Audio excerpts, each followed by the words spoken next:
Netflix really thinks this is the scariest horror list of 2025. Let's see if I agree. Wait. The film is a creature-filled and Fins in your blood.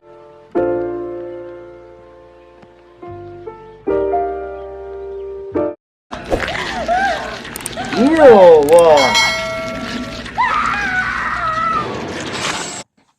What movie is this?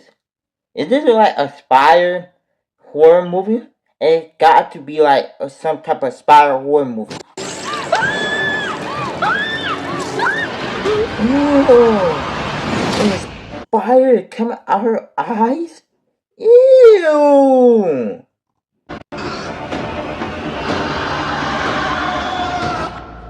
prepare to unleash your darkest fears with Netflix's top 10 hair-raising horror movies. From heart-pounding It better be the best. If it's not the best hair-raising horror movie that made me want to pull out my hair, then I'm done. This is it. to twisted tales of terror, these disturbing selections will haunt your dreams. Number 10.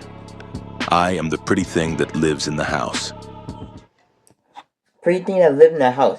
So you're saying like it's something dealing with a pretty girl and something dealing with her living in the house. It gotta be something with pretty girl in it. 2016. Oh, Nurse Lily moves into a decaying it's a pretty girl goes. Alright. New England home to care for an elderly horror novelist, unaware that the walls around her are thick with whispers of the dead. As the days stretch into an eerie stillness, she senses a presence, a quiet, lingering spirit tethered to the house by an unfinished story. Time bends and memories. An unfinished story, time bending, and the wall digging with a seeming certain sound that you can't really tell. Lead into the present, twisting Lily's perception until the veil between life and death thins to nothing. Shadows creep, voices echo, and the house itself seems to breathe with secrets to... Hey, are you hearing the voices echo and the breathing? Get out. Get out before it's too late. Too dreadful to forget. Directed by Oz Perkins, the film is a slow, poetic ghost story, steeped in atmosphere and unease. Oh, so it's slow poem type atmosphere horror. That is dope. I need to start watching this. Number 9. Cadaver.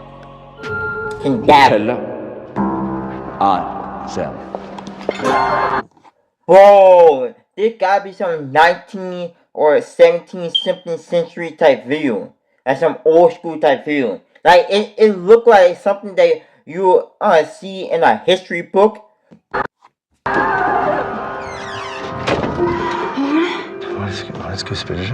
In a post... Why are they wearing a golden mask? What they trying to hide? Apocalyptic city ravaged by nuclear disaster and starvation, a desperate family attends a mysterious dinner theater hosted in a lavish hotel, lured by the promise of food and escape. Dang, a lavish hotel lured by the promise of food. The guests are told they're part of an immersive show, but as the play unfolds, reality distorts and the boundaries of the performance become terrifyingly unclear. When people begin to disappear... Dang, really unfair. And the people start disappearing. Okay. It becomes evident the show is a mask for something far more gruesome. As paranoia spreads, the mother must fight to uncover the hotel's grim secrets and save her family from becoming part of a nightmarish... So the mother gotta fight through the terrifying way so her kid won't be in a gruesome, horrifying show or something dealing with the golden mask. It's something dealing with golden mask. Production. The film is a grim Norwegian horror fable where desperation breeds horror and illusion becomes a trap. Number 8. Night of the Wolf. Attacks like these happen all the time. This horror movie right here might probably be the best one. Might. I don't know. Cause number 10 was alright. 9, but number 8 probably might be the best one. Can you make silver bullets? Yeah. Can you do silver shotgun shells? What are you asking me to silver bullets for? Ambrose, a blind war veteran, moves into a peaceful retirement community, only to survive a savage nighttime attack that leaves. So, you in the neighborhood and attack, leaving your neighbor torn in pieces. Jeez. That gotta be sad. The authorities blame a wild animal, but Ambrose suspects something far more unnatural stalking the quiet streets under the full moon. So, it's more than just a normal wild animal. You think it's something more sinister that lurking around the nightmare of the moon. As the next lunar cycle approaches, he prepares for battle using instincts sharper than sight, setting traps and uncovering the monstrous truth behind the seemingly tranquil neighborhood. Yeah, you try to uncover a bigger thing than just a wild animal, but the cop probably might not believe you. A lot of people probably might not believe you when you try and prove to them. What follows is a tense countdown to carnage, where age, isolation, and lycanthropy collide in blood-splattered horror. The film is a gritty, slow-burn werewolf tale anchored by a stoic, no-nonsense protagonist. Damn, no-nonsense protagonist. Number 7. Bodies. That is not like a creepy title. Like bodies wouldn't be like something that give people attention and would say, dang, I definitely watched this horror and really not.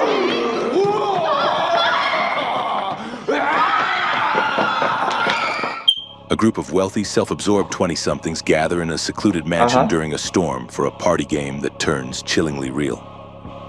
Damn. So they doing a party with a small group, not a huge group, but a small group. They're in a storm? How slow are they? What begins as a playful round of bodies quickly spirals into panic when one of them ends up truly dead.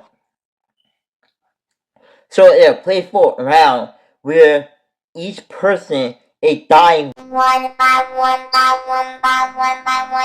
before they're one person alive or they're none. But the title then made it look like that would really happen. And no one knows who to trust. Paranoia spreads like wildfire as old grudges surface. Secrets are weaponized. If I've been in a movie like that, I wouldn't trust nobody, because I wouldn't know like who actually doing it. Sometimes it can't actually be the people that be in the friend group that actually be a killer. A bloody game of survival. Each accusation tightens the noose as the group's fragile facades crumble under pressure and fear. The film is a sharp, claustrophobic slasher laced with pitch black. It definitely is. Because if you see people die one by one, you couldn't not trust anybody. You wouldn't believe who is actually telling the truth, who is lying, or who is actually the killer. You wouldn't never know. Humor and razor-edge tension. Number 6. Scary stories to tell in the dark. Stories to tell in the dark. Alright, down in the comment, right? What type of scary stories that you would tell in the dark, in a slumber party, or when y'all going camping?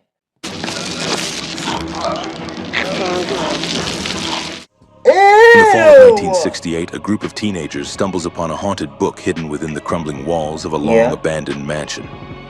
As they flip through its pages, chilling tales begin. Why would y'all touch the book in a creepy abandoned mansion? See, I can see why they don't be having a lot of black people in scary movies. Like, when you look at scary movie, right? Do y'all ever seen a bunch of black people in scary movie? No. You probably might only see probably like maybe up to like 5 black people in a scary movie. Writing themselves, each one manifesting as a terrifying reality that hunts them down, one by one. From scarecrows come to life to pale corpses.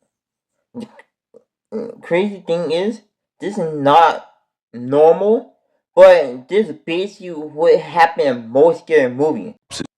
Searching for missing limbs, every story unfolds with deadly precision and Looking for unstoppable missing dread. limbs. As they race to uncover the truth behind the book's cursed author, they realize some stories demand to be finished in blood. Wait. The film is a creature-filled end. Finished in blood? Finished in blood. Okay. That's not okay. Nightmare soaked in nostalgia and darkness. Number 5. The Queen of Black Magic. Alright. This one definitely should have been in here. Like, I never watched none of the movie, but most of the horror movie, it made me want to like sit down there by myself in a pitch black room and watch all 10 of the movie. 2019. Is she getting whipped? When a man returns to the rural orphanage where he was raised, bringing his... Get whipped that hard to a point where it's showing your flesh. Not like scars where slave got hit and it showed like scar. No, if you got whipped to a point where it's showing your inside, your flesh, that is bad. I can feel it on my back too. Whip like that. Wife and children along to visit a dying caretaker. Yeah. He finds the place steeped in forgotten trauma and unspeakable evil. Strange occurrences quickly escalate into full-blown terror as dark magic awakens, conjured by a vengeful spirit wronged by the... Damn, there's definitely a spirit in that house. It's definitely. It has to be somebody in there that trying to like kick y'all out that house or telling y'all something. The sins of the past.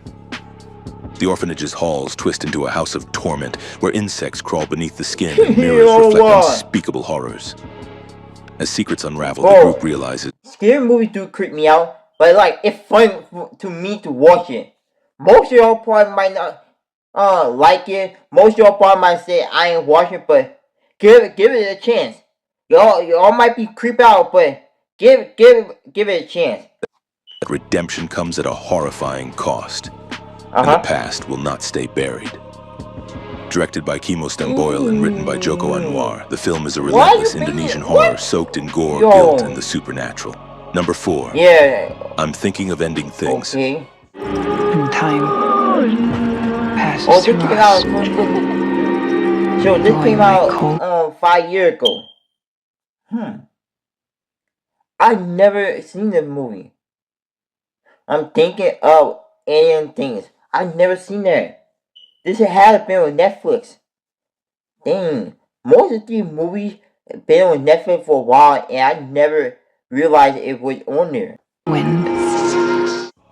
A young woman travels with her boyfriend to meet his parents at their remote farmhouse, burdened by the nagging thought that she's ready to end the relationship. But once they arrive, time unravels, faces shift, and reality becomes a swirling fog of dread and distortion. Each moment stretches into eerie stillness, where memories blend with fantasy, and the house itself seems to breathe with existential despair. So how it feel like it was off? It felt like something was off, but none of y'all could tell what was going on. The air, the smell, the breathing, and the creaks that come along to the house. As the visit spirals into surreal horror, she finds herself trapped in a looping maze of identity, regret, and inner collapse. In a loop. Like Directed by Charlie Kaufman, the film is a haunting psychological puzzle that blurs the boundaries between thought and terror. Number 3. You meant dark and reality, or the same as dark and terror. Same thing, right? I don't know, but it probably is the same thing. Chained. This came out in 2012. After a young boy is abducted by a taxi-driving serial killer, he's forced to grow up in captivity. A taxi-driving serial killer. That's the stupidest type of killer to get killed by. If I got killed by a taxi killer driver, I might get cooked. Trained like a dog, trained to clean up after murders, and stripped of everything but survival. Years pass in silence and obedience as the boy becomes a teenager known only as Rabbit, shaped by brutality and fear. But beneath the surface, something festers. The question of whether he will become the monster or break free from him. The house becomes a prison of blood and broken minds. Dang. The house became his prison. Broken mind, momentum is all over for him. Where escape is both a physical and psychological war. Directed by Jennifer Lynch, Chained is a grim, emotionally harrowing descent into captivity and trauma, exploring the monstrous consequences of control. Number 2, Byzantium.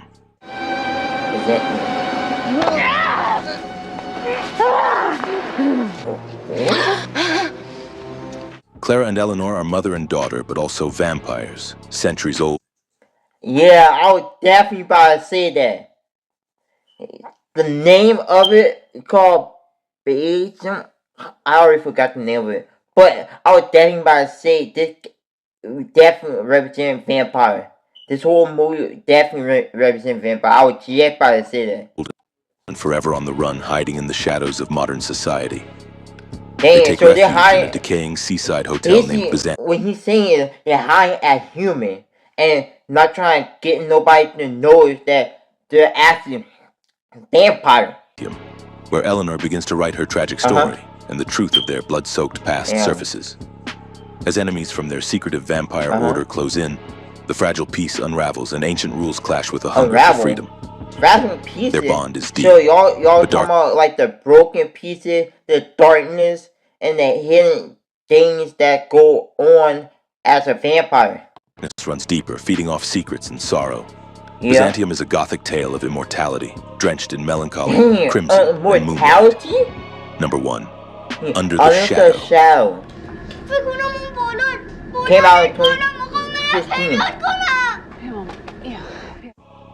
In war-torn 1980s, Tehran, a mother and daughter, struggle to survive not only the bombs falling outside, but a darker, unseen force creeping within their apartment. As Shideh tries to protect her child in the absence of her husband, strange occurrences begin to escalate.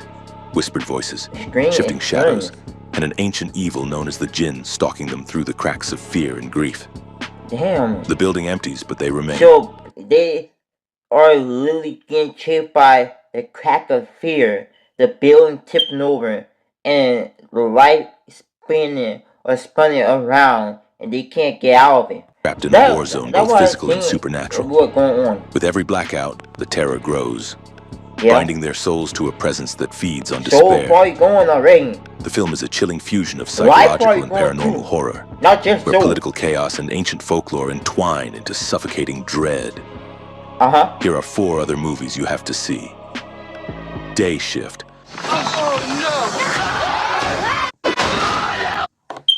You definitely gotta see Day Shift. Yo, Day Shift is OP. This is an OP movie.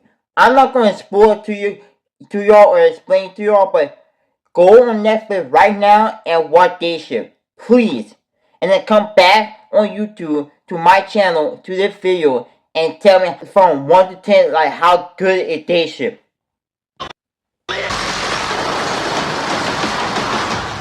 A hard-working father in Los Angeles uses his pool cleaning job as a front for hunting and killing vampires.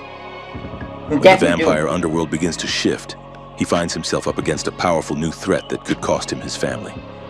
Yeah, and what he's saying, the man came up to a powerful vampire that could technically make him lose his life or his family at the same time.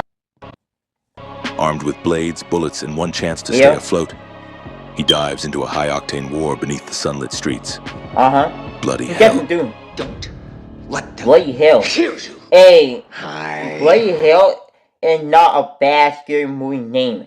This gotta be like one of them, but this is not a bad scary movie name. After a violent act of heroism lands him in prison, Rex moves to Finland for a fresh start, only to be abducted by a twisted family with terrifying plans. Trapped in a basement, missing a leg and battling madness, he must rely on his darker instincts to escape. With his inner voice as both ally and enemy, survival becomes a blood-soaked reckoning. watch her. Oh, Horror Scream. in the movie I seen always say that. It came out in 2022, so that came like 3 years ago. Julia relocates to Bucharest with her husband and soon becomes convinced that a mysterious man in the building across the street is watching her. As paranoia mounts, the city's language barrier and her isolation twist every glance. Yeah, isolate, twist everything. Her paranoia, seeing people that she thought could help her, not, and seeing someone in the building watching her and seeing her every move. And shadow into a threat. When local women begin disappearing, her nightmare may no longer be imagined. You'll never nobody find me. Definitely going to believe that. You will never find it. Don't know I just ran. 2023. 2 years I'd ago. really need a lift into town. On a stormy night in a desolate caravan park, a stranger knocks on Pat. I be liking this scary movie because I like how it start off in like a creepy scenery or a creepy way and then go into the actual movie. Patrick's door seeking shelter. But her presence slowly unravels something deeply unsettling. What? Tension builds between them as secrets surface and reality begins to fracture. In this quiet chamber of mistrust, the truth comes knocking.